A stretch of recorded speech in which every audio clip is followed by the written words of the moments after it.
Hi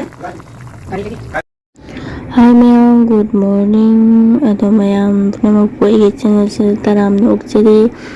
Mayam wasise khajinga mukangaga jana po ina thongani. Sidana kaino leire khajingi bora hogena ko ina beson kara hapaga thilaga thamine ba ko ngahak. Duga bora hogena. Bora se sada ba su kuire ba ko. Khajing bora se yamna su haubani. Duga ay khajing duga siga leire panga tawraga thongdoine. Khajing ka panga thongba se hawe ba ko. Dune khajing panga tawraga thongane.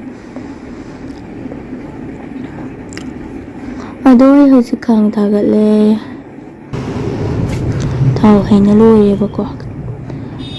Hoji sumaina bora se khara pik ni tawraga hiyamna thoalage ba ko.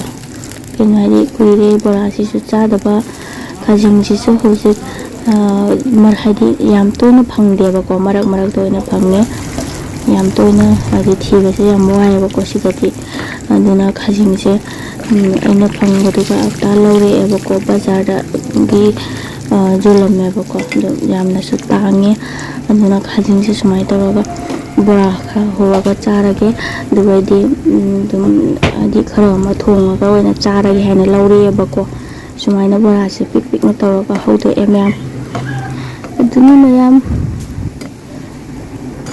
adudi makha taba blog tum jengminarasi mayam